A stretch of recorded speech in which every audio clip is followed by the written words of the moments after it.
ठीक है, हम लोग पिछले क्लास में इंट्रोडक्शन पार्ट कंप्लीट कर लिए थे और जिसका छूटा है लेक्चर दे देंगे। ठीक है, तो आज हम लोग शुरू कर रहे हैं जो सबसे पहला टॉपिक होता है माइक्रो इकोनॉमिक्स में, उसे हम लोग कहते हैं central problem of an economy. क्या बोलते हैं? Central problem of an economy.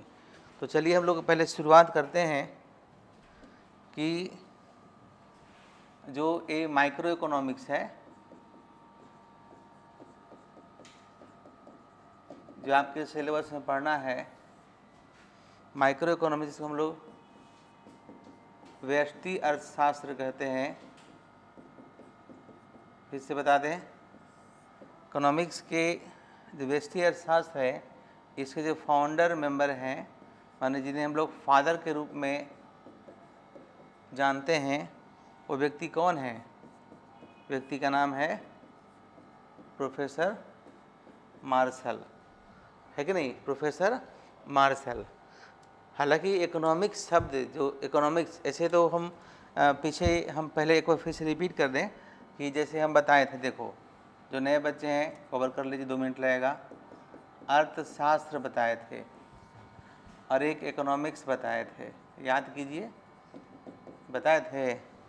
तो इसमें हम आपको डिस्कस किए थे, ये 2 वर्ड है, एक इसमें 2 वर्ड है, एक है अर्थ और दूसरा है शास्त्र। अर्थ का मतलब होता है धन, शास्त्र का मतलब होता है विज्ञान, समझे? यानी इसको बोलते हैं वेल्थ, इसको बोलते हैं साइंस। और मैंने कहा था कि शब्द के हिसाब से economics is science of wealth. यही बात एडम स्मिथ भी कहते हैं, जो कि फादर ऑफ इकोनॉमिक्स हैं, फादर ऑफ मॉडर्न इकोनॉमिक्स माना जाता है उनको, है कि नहीं? अब जो है उसके बाद देखिए, ये इधर आइए, ये शब्द बताए थे, याद कीजिए, ये 2 शब्दों से बना है ना? 2 कौन शब्द था? तो 2 वो ग्रीक शब्द था। कौन सा शब्द था? ग्रीक वर्ड था, समझे? तो ग्रीक वर्ड में एक था ओइकोस और दूसरा क्या था? नेमीन। ओइकोस का मतलब क्या होता है? ओइकोस का मतलब होता है हाउस होल्ड और नेमीन का मतलब होता है मैनेजमेंट। मतलब economics is science of household management. क्या श्रेया पढ़े थे? Economics is science of household management. यहाँ पे हाउस होल्ड क्या मतलब करता है? House hold represent a family, house hold represent a state, house hold represent a country. और हम शुरुआत किए थे कि जो परिवार हो या राज्य हो या कंट्री हो, सभी के पास रिसोर्सेज लिमिटेड होते हैं और वांट्स अनलिमिटेड होते हैं। और जो रिसोर्सेज अवेलेबल होते हैं, जो पैसा होता है, उसका अल्टरनेटिव उपयोग होता है। इसलिए हम बस, हमारे सामने समस्या होता है कि उसको हम करें क्या, इसी को हम लोग बोलते हैं प्रॉब्लम ऑफ चॉइस। तो कोई आपसे पूछे कि why there is a problem of choice, तो कहेंगे it is because of limited resources. Had there not been limited resources, there would not have been the problem of choice. जैसे कपड़ा हम खरीदते हैं, मैंने एग्जांपल दिया था कि उसमें से अगर हम मॉल गए तो बहुत सारे कपड़ा खरीद लिए, तो हम तो मेरा तो मन करता है कि सब कपड़ा ले लें, है कि नहीं? लेकिन क्यों नहीं लेते हैं? कुछ ही क्यों लेते हैं? Because of limited resources in your pocket, है कि नहीं? और वांट तो अनलिमिटेड है ना? तो देखिए, बेसिकली इकोनॉमिक्स हमें सिखलाता है कि हम सीमित संसाधन को किस तरीके से उपयोग करें ताकि हमें अधिकतम सेटिस्फैक्शन दे। How we use the limited resources so that we will get the maximum level of satisfaction, ये हमें अर्थशास्त्र बतलाता है। वैसे सब हम इसका अलग से लेक्चर एक होगा, मैं शेयर कर दूंगा, उसको आप देख लीजिएगा। तो इकोनॉमिक्स क्या है? Economics is science of wealth. Economics क्या है? Economics is science of household management. This we have discuss in the last class in the details, है ना? Which lecture is available in your app, जो app है उसमें available है। मैं अभी क्लास के बाद आप लोग को जोड़ दूंगा। क्लियर है? ठीक है, वैसे लिख लीजिए जो नए स्टूडेंट हैं, क्या लिखेंगे? तो economics is science of household management. क्या है? Economics is science of household management अर्थशास्त्र गृह प्रबंधन का शास्त्र है। गृह प्रबंधन मतलब परिवार प्रबंधन, मतलब स्टेट मैनेजमेंट, मतलब कंट्री मैनेजमेंट। क्यों होते हैं हर विभाग में इकोनॉमिक एडवाइज़र? कभी सोचे हैं? क्योंकि वो बताते हैं कि सर इस सीमित संसाधन को किस तरीके से लोकेट करें कि सबको सेटिस्फाई। हालांकि देखिए रियल लाइफ में एक परिवार में जो पेरेंट्स होते हैं, मुखिया, वो अपने हर बच्चे को इक्वल खुशी नहीं दे पाते हैं। तो उसी तरीके से जो एक राज्य होती है वो अपने हर प्रजा को इक्वल सेटिस्फैक्शन नहीं दे पाती है। अगर राज्य के पास सीमित संसाधन नहीं होता तो जितनी सारी जनताओं का डिमांड होता है सबको पूरा कर देती। सबको 15 लाख रुपये मोदी जी अकाउंट में डाल देते, है कि नहीं? तो सब खुश हो जाते, लेकिन ऐसा है नहीं, इसलिए समस्या होती है। इसलिए आर्थिक समस्या क्यों होती है? क्योंकि होता है क्या ना कि हमारा इनकम थोड़ा सा बढ़ता है, इच्छा बहुत ज़्यादा बढ़ जाता है, and therefore we always face the problem, economic problem, आर्थिक समस्या होती है। नोट कर लीजिए।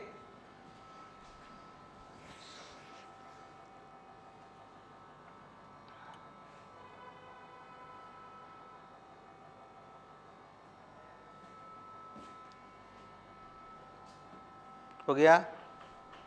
इधर भी लिख लो, economics is science of wealth. अर्थशास्त्र धन का विज्ञान है।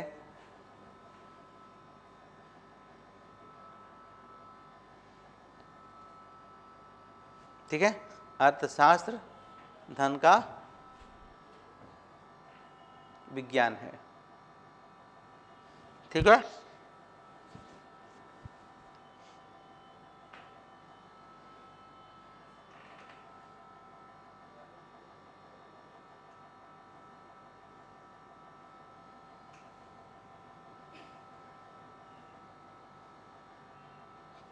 अब देखो, सबसे पहली बात है, हम जो बात करते हैं central problems of an economy,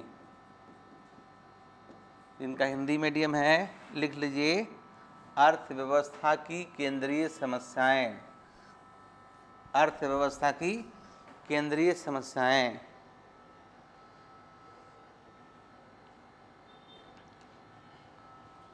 ठीक, तो ये क्या होता है? देखो, अर्थव्यवस्था की जो केंद्रीय समस्याएं होती है वो 3 प्रकार की होती है। पहला लिखेंगे, दूसरा लिखेंगे और तीसरा लिखेंगे, समझे? तो सबसे पहला जो समस्या होता है किसी प्रोड्यूसर के सामने कि व्हाट टू प्रोड्यूस। अगर हम प्रोड्यूसर की बात करें तो हाउ टू प्रोड्यूस, क्या उत्पादन करें, कैसे उत्पादन करें, और फॉर होम टू प्रोड्यूस, किसके लिए उत्पादन करें, वो सब डिटेल्स में समझाएंगे। जैसे कि आप 10th या 12th पास करते हैं तो आपके सामने समस्या होते हैं what to study, how to study, for whom to study. तो आपने चुना इकोनॉमिक्स पढ़ें, हम इकोनॉमिक्स रखेंगे, आगे कैरियर है। हाउ टू स्टडी, तो कॉलेज में एडमिशन लेंगे, कॉलेज में पढ़ाई अच्छी नहीं होती है या सेटिस्फैक्ट्री नहीं होता है तो थोड़ा सा कोचिंग भी ज्वाइन कर लेंगे। फॉर होम टू स्टडी, देखते हैं आगे यूपीएससी करना है, बीपीएससी करना है, किस सेक्टर में जाना है, उसके लिए हम लोग ये सब करते हैं। ठीक है, तो उसी तरह से अगर आपसे कोई पूछे कि what is the central problem, देखिए आप लोग जो तैयारी कर रहे हैं इस तैयारी में आपका मॉक भी होगा, 5 नंबर का इंटरव्यू भी होगा हर 6 महीने में। तो यही सब छोटी छोटी चीज़ें आपसे पूछी जाएगी, तब बताइएगा। तो याद हो गया, what are the central problem of an economy? तो पहला है व्हाट टू प्रोड्यूस, दूसरा है हाउ टू प्रोड्यूस, और तीसरा है फॉर होम टू प्रोड्यूस। देखो लिख लो, what to produce, how to produce, for whom to produce, है ना? अब देखो यहाँ पे व्हाट टू प्रोड्यूस में इसमें भी आगे डिवाइड करते हैं समझने के लिए।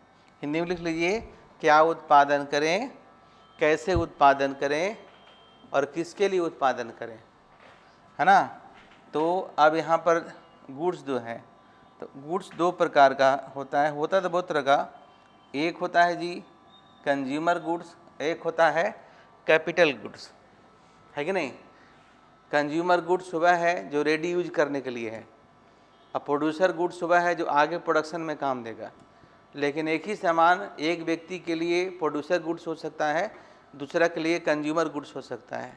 जैसे जो एयर कंडीशन में बैठे हुए हैं यहाँ पे प्रोड्यूसर गुड्स है, लेकिन यही एसी का आपके घर में लगा हुआ होगा तो ये आपका कंज्यूमर गुड्स होगा। पंखा यहाँ लगा हुआ है, इसको क्या बोलेंगे, प्रोड्यूसर गुड्स कहेंगे या कैपिटल गुड्स कहेंगे। और घर में लगा हुआ तो क्या उसको बोलेंगे, उसको बोलेंगे कंज्यूमर गुड्स कहेंगे। आई बात समझ में। तो कंज्यूमर गुड्स है that goods which have cross the production boundary, जिसको आगे प्रोडक्शन में लगना नहीं है। और कैपिटल गुड्स है that goods which has to be engage in production, जिसको आगे प्रोडक्शन में लगना है। तो किस तरह का हम सामान उत्पादन करें वो डिपेंड करता है कि मार्केट में एनालिसिस करेंगे कि बाज़ार में किस तरह का डिमांड है। तो इसको हम बोलते हैं कंज्यूमर गुड्स और कैपिटल गुड्स। ये दूसरा में होगा हाउ टू प्रोड्यूस। तो प्रोडक्शन करने का दो तरीका, एक तरीका है मशीन से, एक तरीका है श्रम से, है ना। लेकिन जब इकोनॉमिक्स से आगे पढ़िएगा तो दोनों का होना ज़रूरी है, लेबर को भी होना ज़रूरी है और कैपिटल को भी होना ज़रूरी है कि नहीं। लेकिन जब लेबर का उपयोग अधिक होता है और मशीन का उपयोग कम होता है तो उसको हम बोलते हैं लेबर इंटेंसिव टेक्निक, हिंदी में कहते हैं श्रम प्रधान तकनीक। लेकिन जब हम प्रोडक्शन करते हैं जिसमें पूंजी का उपयोग अधिक होता है और लेबर का उपयोग कम होता है तो उसको बोलते हैं, है ना, उसको बोलते हैं कैपिटल इंटेंसिव टेक्निक। लिख लो, इसका दो पार्ट हो गया। जब अलग से लिखा देते हैं तो आप इसी में लिख लीजिए, तीनों है ना। पहला क्या है, पहला है व्हाट टू प्रोड्यूस। तो व्हाट टू प्रोड्यूस में, ठीक है, क्या उत्पादन करें। तो मैंने क्या कहा, एक होगा कंज्यूमर गुड्स उपभोक्ता वस्तुएं और दूसरा होता है कैपिटल गुड्स पूंजीगत वस्तुएं, है ना। हिंदी में लिखना है लिख लो।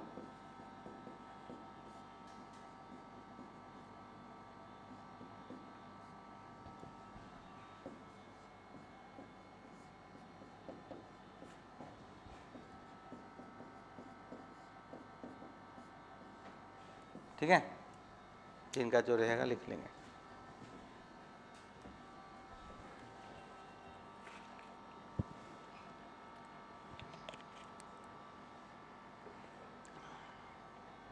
हो गया।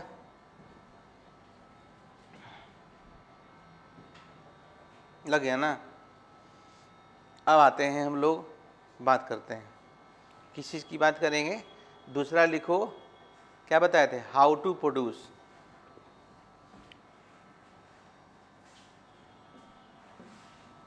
दूसरा है how to produce, how to produce एकदम बेसिक चीज़ है। ऐसा अभी देखो, आज एक तरह से इकोनॉमिक्स का पहला दिन आपका है। कथा कहानी डिफिनेशन को छोड़कर वो अलग से बताए थे, वो हम बार बार बताते रहते हैं। अब इसमें दो चीज़ है कि उत्पादन कैसे करें। एग्जाम्पल से समझिए, आज बरसात हुई, आज हम नहीं आते तो इस बोर्ड पे ऐसे भी क्लास चलता, हम नहीं आते तो घर से चलता, यहाँ पे आपका चलता, है ना। तो ऐसा कब संभव है, ऐसा तब संभव है जब ये आपका 2 लाख 2.5 लाख का बोर्ड यहाँ पे अवेलेबल है। या जैसे अभी गुरुद्वारा में जाते हैं तो पहले सारा का सारा रोटी हाथों से बनता था, अब वो रोटी मशीन से बनता है। तब जब रोटी मशीन से बनता है तो लेबर का उपयोग कम होता है और कैंपस एक बार लगा। उसी तरह साईं जी के मंदिर जाओगे, पुणे में है, तो वहाँ भी देखोगे पहले रोटी सब हाथ से, यानी कि हज़ारों मजदूर काम करते, अब उसमें से 2 लोग काम करता है। आटा आता है, वहीं गुथाता है, वहीं बनता है, घी मक्खन सब वहीं लग जाता है, सिर्फ परोसने वाला एक व्यक्ति होता है। तो कहिएगा सर इसका थोड़ा मतलब बताइए, क्वेश्चन मन में होगा। तो होता है क्या कि जब हम लोग कैपिटल इंटेंसिव टेक्निक का उपयोग करते हैं तो बाज़ार में लेबर का डिमांड कम जाता है, जिसे अनएम्प्लॉयमेंट होता है। आज वही हो रहा है, जो बैंकों में देख रहे हैं वो कैपिटल इंटेंसिव टेक्निक उपयोग कर रहा है। CDM में कैश डिपॉजिट मशीन आ गया, नहीं तो पहले कैश लेने वाले 2 व्यक्ति होते थे, एक लेते थे एक चढ़ाते थे, है ना। पासबुक अपडेट करने के लिए एक अपॉइंटमेंट होता था, अब पासबुक अपडेट मशीन से हो जाता है, अकाउंट भी ओपन मशीने से हो जाता है। इसलिए आप देखे होंगे बैंक में, बैंक काम तो ज़्यादा कर रही है, लेकिन अब गूगल पे से ट्रांसफ़र कर देते हैं, फ़ोन पे से ट्रांसफ़र कर देते हैं, पेटीएम से ट्रांसफ़र कर देते हैं, अब कोई चार्ज भी नहीं लेता है। बैंक चार्ज भी लेती थी, कंज्यूमर को भी फ़ायदा, और उतने चीज़ को ऑपरेट करने के लिए बैंक काफ़ी पैसा खर्च करना पड़ता था। आई बात समझ में। तो इसलिए आप देखते होंगे हमारे के बैंक में किसी भी सेक्टर्स में हो कि हमारे यहाँ श्रम का डिमांड कम गया। इसलिए अगर आपसे कोई पूछे कि भारत में अभी किस तरह का अनएम्प्लॉयमेंट है, किस तरह का अनएम्प्लॉयमेंट है, तो इसको बोलते हैं structural unemployment. When unemployment emerge due to change in method of production, that is called क्या, स्ट्रक्चरल अनएम्प्लॉयमेंट। समझ में आया कि जब हमारे क्या अनएम्प्लॉयमेंट क्यों हो रहा है, हमारे क्या अनएम्प्लॉयमेंट हो रहा है ना, मेथड ऑफ प्रोडक्शन में चेंज हुआ, नए नए मशीन का उपयोग हो रहा है, यानी कि मैकेनाइजेशन के कारण भी अनएम्प्लॉयमेंट होता है। वो अलग थोड़ा सा बता दी कोरिलेट करके ताकि समझ में आए। यानी कि 2 टेक्निक होता है, कभी मत भूलिएगा लाइफ में। पहला क्या होता है जी, लेबर इंटेंसिव टेक्निक, लिख लो हिंदी में जो भी लिखना है, और एक होता है कैपिटल इंटेंसिव टेक्निक। इसको क्या बोलेंगे, इसको बोलेंगे श्रम प्रधान तकनीक, इसको बोलेंगे पूंजी प्रधान तकनीक।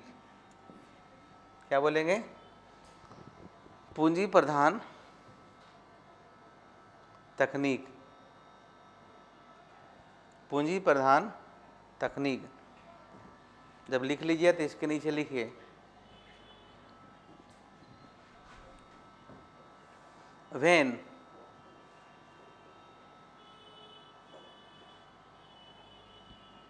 more amount of labor and less amount of capital is used during production called labor intensive technique,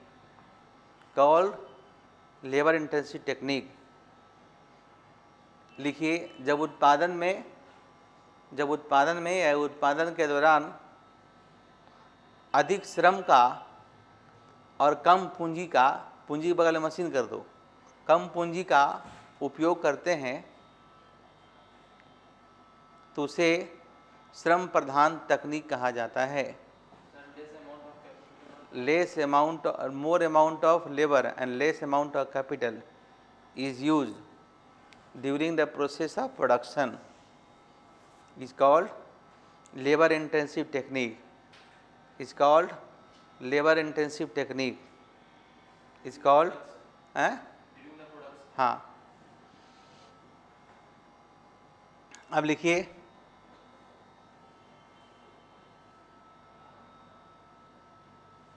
when more amount of capital bracket में लिखो machine, when more amount of capital and less amount of labor is used during the process of production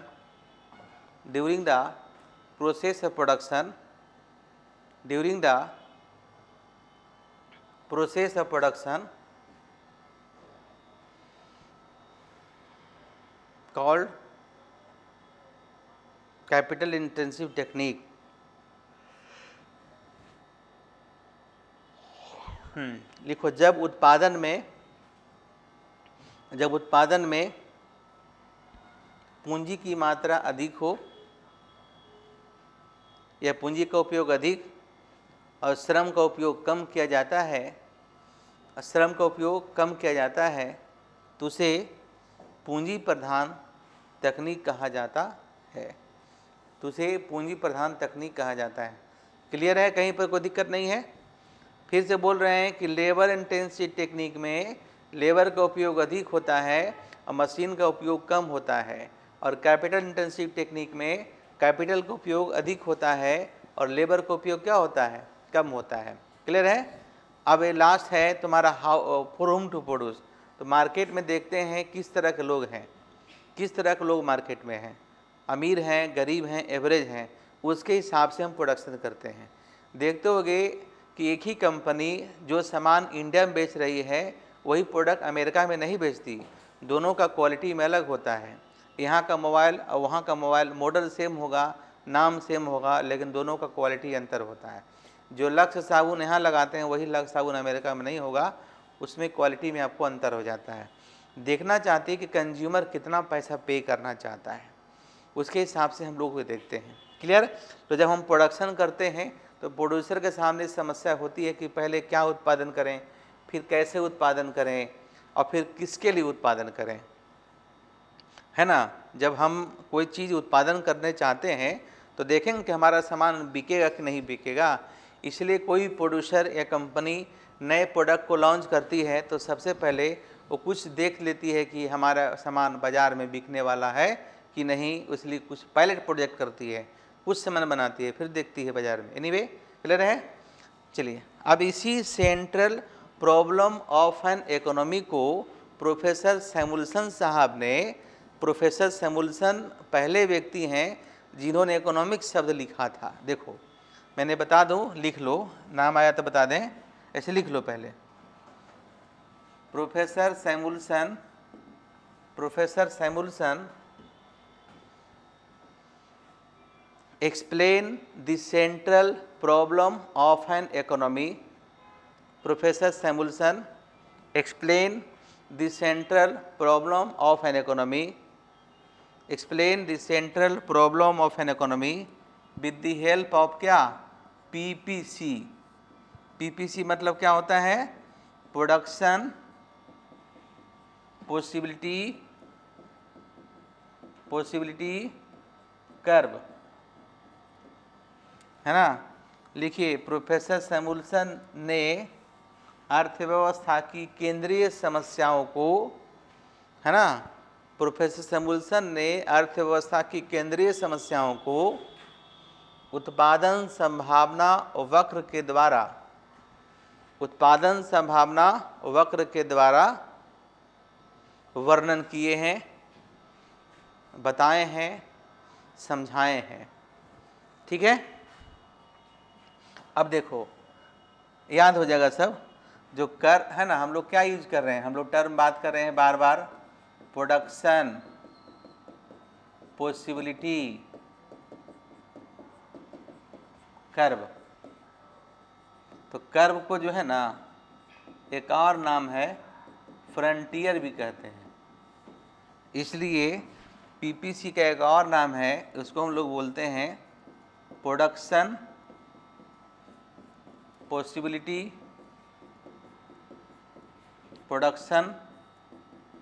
possibility frontier, है ना। अब थोड़ा Samuelson के बारे में जानने। अर्थशास्त्र में सबसे पहला नोबेल प्राइज किन्हें मिला? रैगनर फ्रिज को मिला था। किन्हें मिला था? पहले देखो, इकोनॉमिक्स है ना, इकोनॉमिक्स को पहले क्या बोलते थे? पॉलिटिकल इकोनॉमिक्स, है ना। क्या बोलते थे? इकोनॉमिक्स को पहले पॉलिटिकल इकोनॉमिक्स के रूप में जाना जाता था। लेकिन जब 1776 में पुस्तक आई वेल्थ ऑफ नेशन, है ना, कब आई? 1776। कौन लिखे थे? Adam Smith. एडम स्मिथ कौन है? Father of modern economics. तो सैमुअल्सन यानी कि आपका जो है एडम स्मिथ के पहले इकोनॉमिक्स को पॉलिटिकल इकोनॉमिक्स कहते थे, और इवन एडम स्मिथ भी पॉलिटिकल इकोनॉमिक्स के प्रोफेसर थे। ऐसे कहा जाता है कि भारत में अर्थशास्त्र की सबसे पहली पुस्तक अर्थशास्त्रा, जो कि संस्कृत में लिखी गई है, प्रोफेसर चाणक्य के द्वारा लिखा गया। और चाणक्य कौन थे? तो चाणक्य जो है हमारे तक्षशिला में प्रोफेसर थे, इकोनॉमिक्स के आचार्य थे। Takshashila was part of India but after partition it has been part of Pakistan. पहले वो इंडिया में ही था, लेकिन तक्षशिला का आज भी भग्नावशेष है। तक्षशिला विश्वविद्यालय नालंदा विश्वविद्यालय से बहुत पुराना विश्वविद्यालय है ना, और वहीं पे वो आचार्य थे। क्लियर है? तो सबसे पहले क्या था? Political economics. थोड़ा सा बता दें ताकि नए बच्चे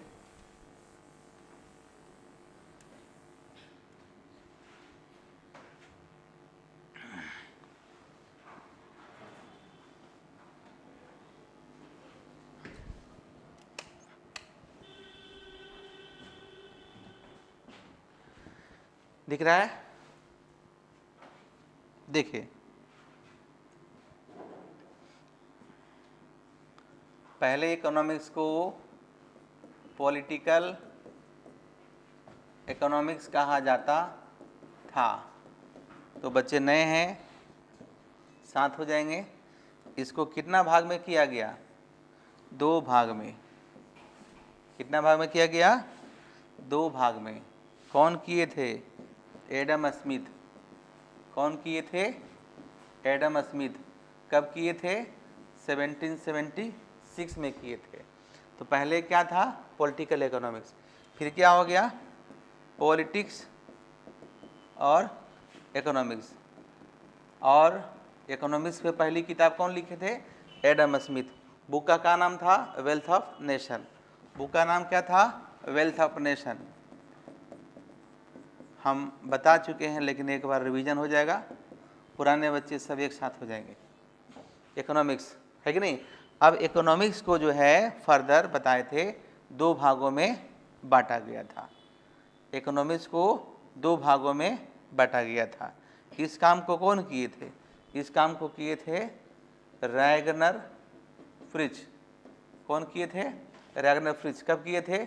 1933 में। और इन्होंने कहा था, 2 टर्म दिए थे, जिसका नाम है माइक्रो इकोनॉमिक्स और दूसरा आपका है मैक्रो इकोनॉमिक्स। ठीक है, नोट कर लो। जो नए बच्चे नोट कर लीजिए।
ठीक है,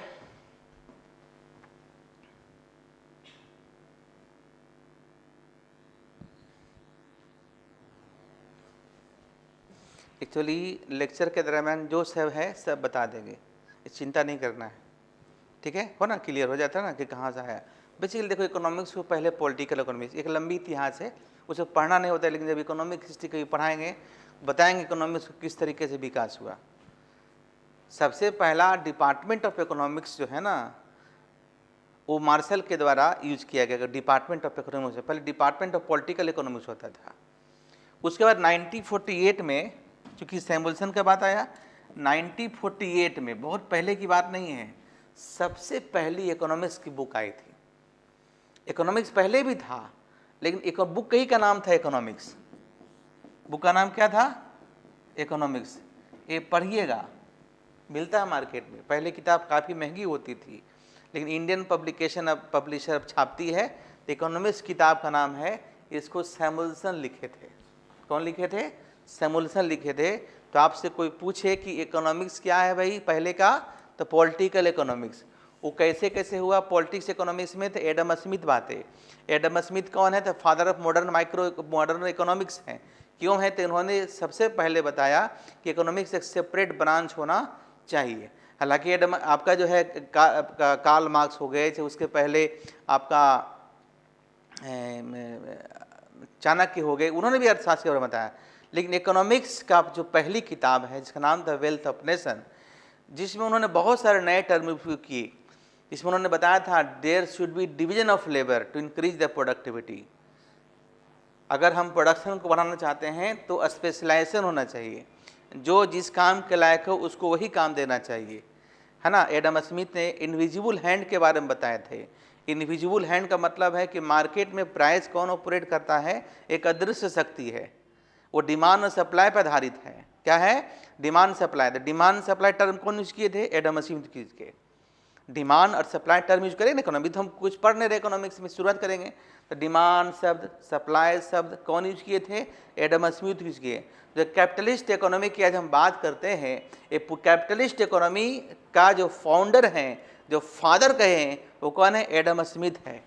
एडम स्मिथ फ्री हैंड की बात करते हैं, फ्री फोर्सेस की बात करते हैं।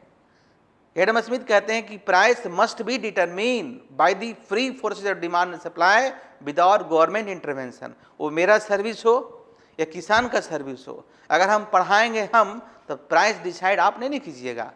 पढ़ाएंगे हम तो प्राइस डिसाइड सरकार नहीं करेगी, हम डिसाइड करेंगे।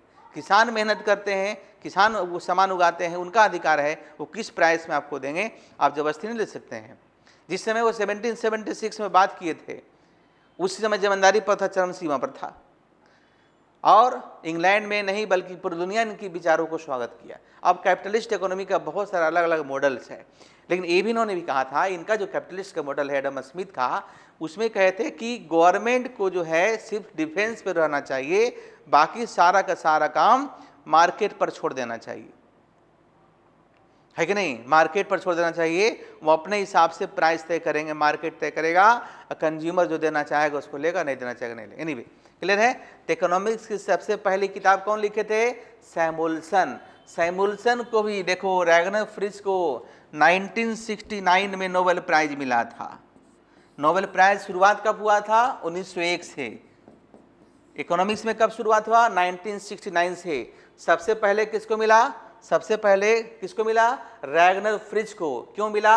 मैक्रो टर्म दिए थे, इकोनोमेट्रिक्स टर्म भी वो दिए थे, आगे पढ़िएगा। Economics plus statics equal to econometrics. उसके बाद आए आपका जो है इकोनॉमिक्स के लिए जो आपका जो है 1970 में दूसरा नोबेल किन्हें मिला? सैमुअल्सन को। सैमुअल्सन कौन थे? कहाँ के रहने वाले थे? अमेरिका के रहने वाले थे। चाणक्य कहाँ के रहने वाले थे? इंडिया के रहने वाले थे। और कहाँ के? पाटलिपुत्र के रहने वाले थे। एडम स्मिथ कहाँ के रहने वाले थे? इंग्लैंड के रहने वाले थे, ब्रिटिश इकोनॉमिक्स थे। सैमुअल और जो रैगनर फ्रिज कहाँ के थे? नॉर्वे के थे। अलग अलग जगह के अलग अलग लोगों ने दिया, अलग अलग विचार दिए, और जो अच्छे विचार दिए उनके बाद पूरी दुनिया में फैली। एनीवे, क्लियर है? समझ गए? यहाँ तक बता दिए। Central problem of an economy को कौन बताए थे? सैमुअल्सन साहब ने पीपीसी के द्वारा बताए। क्लियर है? अब देखिए, हम पूरे इकोनॉमिक्स में जितने भी मॉडल पढ़ेंगे, जितने भी थ्योरी पढ़ेंगे, सब कुछ न कुछ एजम्पशन पर आधारित रहेगा। अगर हम बात करते हैं higher the price lower demand, lower the price high demand, तो ये लॉ ऑफ डिमांड नहीं है। जब किसी भी लॉ को पढ़ते, न्यूटन्स लॉ पढ़ते हैं ना भाई, कि जब कोई वस्तु 11.2 किलोमीटर पर सेकेंड के हिसाब से ऊपर फेंकेंगे तो वस्तु नीचे की ओर नहीं आएगा, कि कितनी स्पीड से फेंकने पर वो दूसरे वातावरण में चला जाएगा और दूसरा का गुरुत्वाकर्षण काम करेगा। पढ़ते हैं ना न्यूटन्स लॉ में, कि फेंकी गई वस्तु वापस कब आएगा? जब 11.2 के कम स्पीड से होता जाएगा, लेकिन अगर कोई फेंकते वस्तु है ऊपर और फेंका गया वस्तु 11.2 पर किलोमीटर पर सेकेंड अगर, तो वस्तु नीचे की ओर नहीं आती है। तो जितने भी थ्योरी पढ़ेंगे, जितने भी लॉ पढ़ेंगे, तो पहले तो डेफिनेशन पढ़ेंगे और फिर एजम्पशन पढ़ेंगे। जैसे हम पीपीसी पढ़ेंगे, पीपीसी मतलब प्रोडक्शन पॉसिबिलिटी कर्व, तो पहला लाइन लिखते it is based on 2 goods, लेकिन रियली में 2 गुड्स नहीं होता है, गुड्स तो 2 से अधिक होता है, लेकिन गुड्स को या वस्तुओं को 2 कैटेगरी में बांट देते हैं। आगे पढ़िएगा डिफरेंस कर लिखेगा it is based on 2 goods, कहेगा अरे 2 ही गुड्स थोड़ा होता है, तो गुड्स को 2 कैटेगरी में बांट दिया जाता है। क्लियर? तो जब एजम्पशन रहेगा सही तभी थ्योरी होगा सही, एजम्पशन फेल तो थ्योरी फेल। जैसे हम कहते हैं कि आपको इकोनॉमिक्स सिखला देंगे, लेकिन पहला स्टेज होता है कि क्लासेज में कंटिन्यू रहेंगे, तब एब्सेंट रहेंगे उसको कोई जिम्मेदारी नहीं है, लेकिन क्लासेज में कंटिन्यू रहेंगे, घर पर नहीं पढ़ेंगे तो भी इकोनॉमिक्स का एकदम पूरा जो बेसिक कंसेप्ट आप सीख जाएंगे। मेरा एजम्पशन है, ये मेरी बात मानिएगा। हम कुछ होमवर्क देंगे पूरा करके लगेगा तब ना राइटिंग स्किल सिखाएंगे। हम होमवर्क देंगे, आप लिखवे नहीं कीजिएगा, दिखाइएगा नहीं, तो कैसे सही होगा, है कि नहीं? तो चलिए लिखते हैं पीपीसी, शुरुआत करते हैं। पीपीसी मतलब production possibility curve.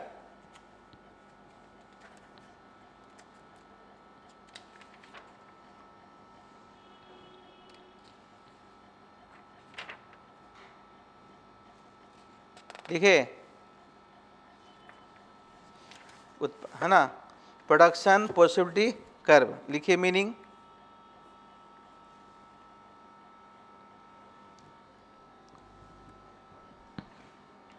According to Professor Samuelson,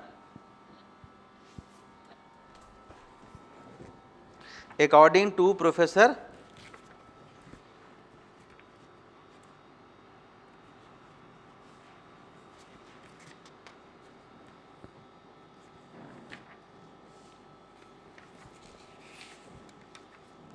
ठीक है, according to professor Samuelson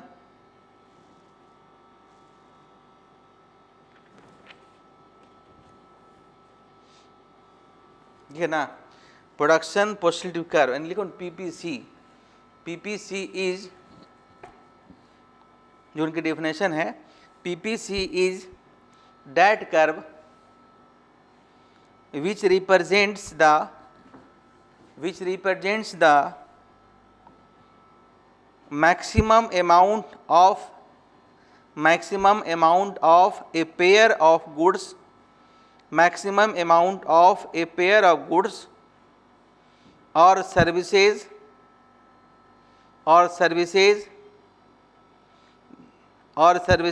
that can both be produced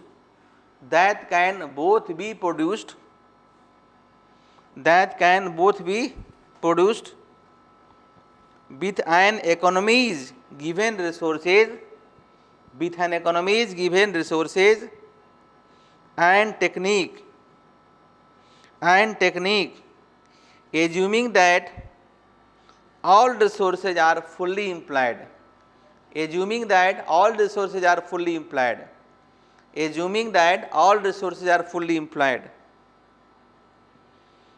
है ना। हिंदी में लिखो, प्रोफेसर सैमुअलसन के अनुसार उत्पादन संभावना वक्र वह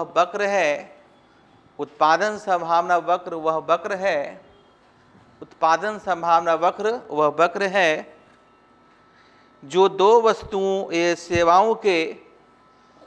वस्तुओं और सेवाओं के उन सभी संयोगों को प्रकट करती है जिनका अधिकतम उत्पादन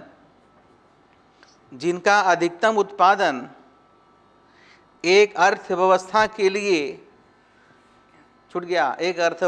लिए दिए हुए साधनों तथा तकनीक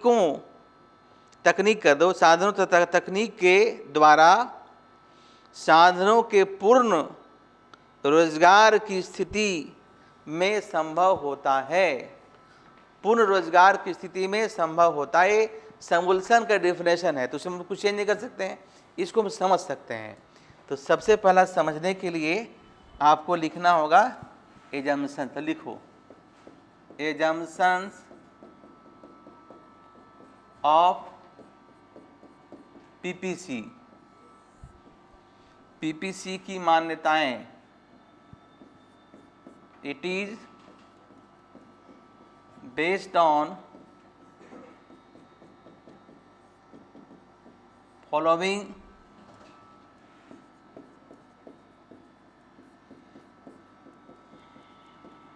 एजम्पशंस। यह निम्नलिखित मान्यताओं पर आधारित है। It is based on following assumptions. It is, यहाँ ना, यह निम्नलिखित मान्यताओं पर आधारित है। अब इसको 1 2 3 करके लिखिए। पहला क्या लिखिएगा? It is based on two goods, है ना। पहला it is based on two goods, या दो वस्तुओं पर आधारित है।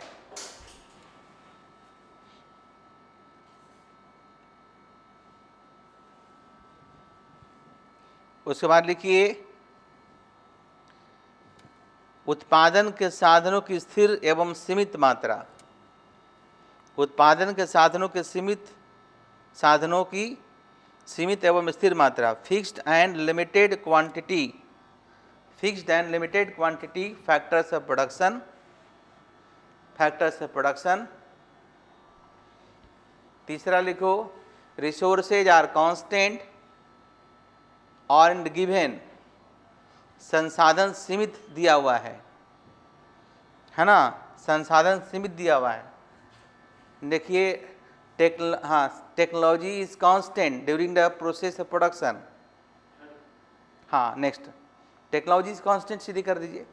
Technology is constant. Technology is constant. तकनीक स्थिर है, मतलब पूरे जो एनालिसिस करेंगे उस पर टेक्नोलॉजी को परिवर्तन नहीं होगा। नेक्स्ट लिखिए, नेक्स्ट लिखिए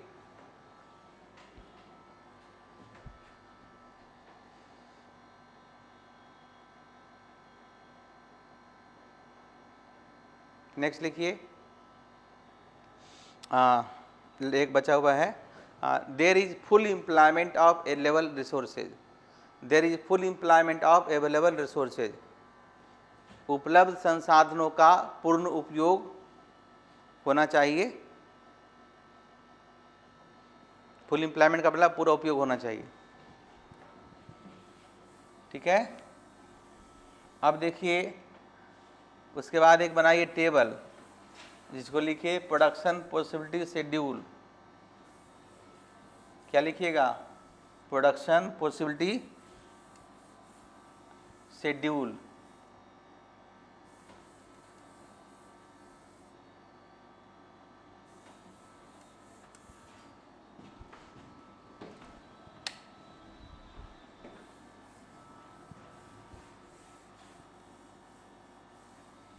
प्रोडक्शन पॉसिबिलिटी शेड्यूल।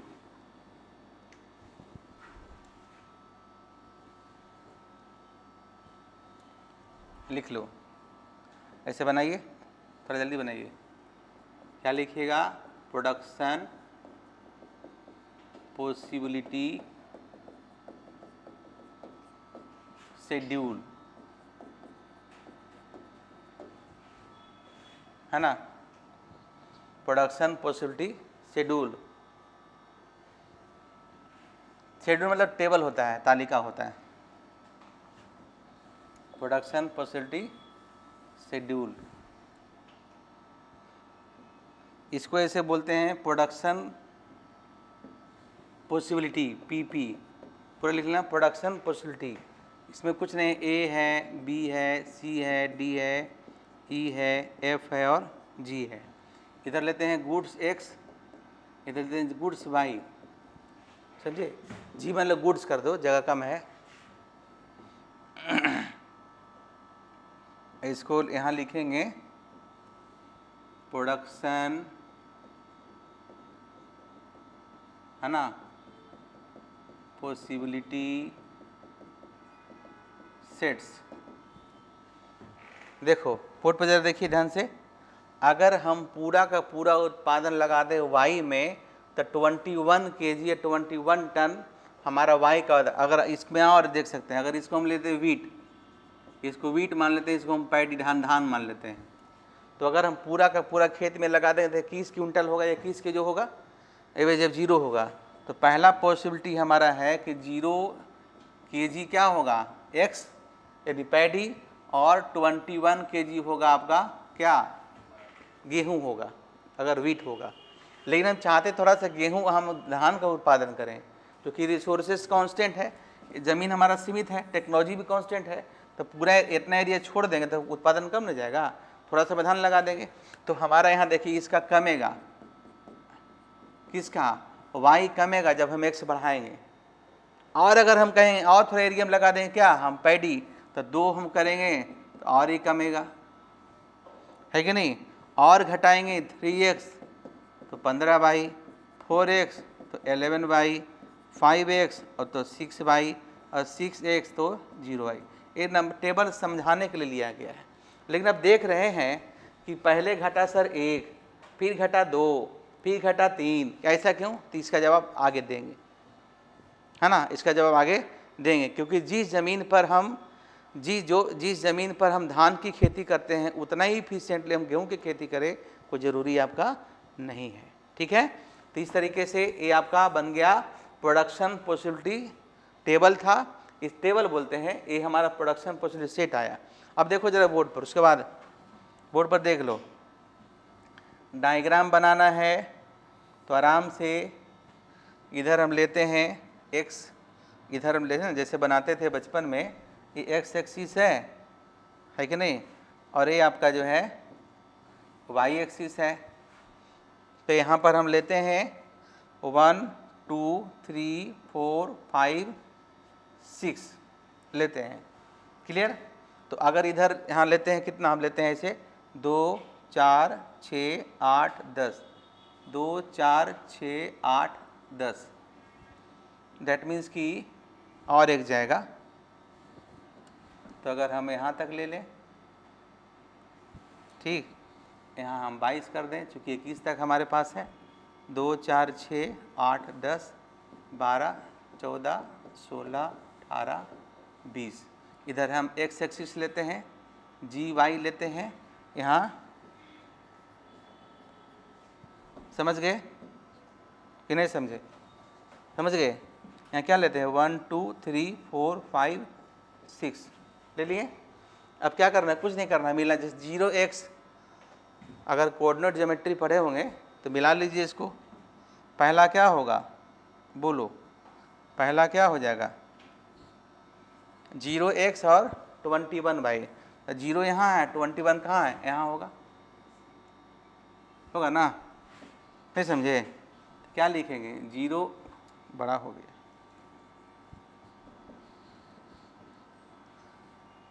0x और 21y, एक पॉइंट यहाँ मिला। दूसरा क्या है 1x और 20, तो 1 कहाँ से लेंगे, देखो अगर यहाँ से 1 लेते हैं, उठाइए, और कितना है 20, तो जाके मिला दीजिए, मिल गया, एक पॉइंट यहाँ मिल गया। फिर 2 है और 18 है, तो 2 को यहाँ से ले लीजिए, 18 को यहाँ से ले लीजिए, फिर एक मिला दीजिए यहाँ से, मिल गया। फिर क्या है 3 और 3 इधर है, और किधर कितना है देखो 3 और 15, तो 3 इधर से लेते हैं, 15 यहाँ कहीं होगा, ग्राफ पे बनाइएगा तो एकदम एग्जैक्ट बन जाएगा, समझ में आया। फिर समझ रहे हैं जी, फिर कितना है 4 और 11 है, तो 4 और 11 है, तो 4 इधर है, 11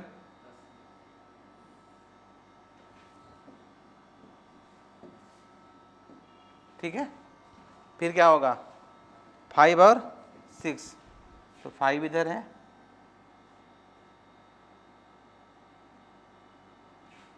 6 यहाँ लेते हैं, समझ रहे हैं। फिर लास्ट में क्या है 6 और 0, तो 6 यहाँ 0 यहाँ, तो आपको यहाँ मिल जाएगा, ठीक है। उसके बाद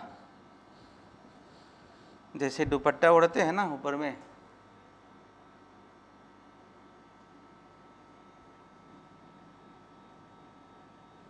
यानी कि ग्राफ आपका ऐसा आ गया। अब इसको नाम दे दीजिए, ये है ए, ये है बी, ये है सी, ये है डी, ये है ई, ये है एफ, ये है जी। आया समझ में। ये बन गया प्रोडक्शन पॉसिबिलिटी कर्व। क्या बन गया, इसी को बोलते हैं, इसी को बोलते हैं PPC, मतलब production possibility curve, production possibility frontier, production possibility boundary, production possibility line, कुछ भी बोल सकते हैं।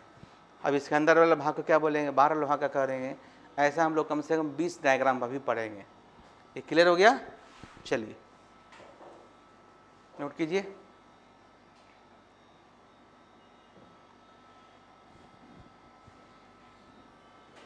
नोट कीजिए।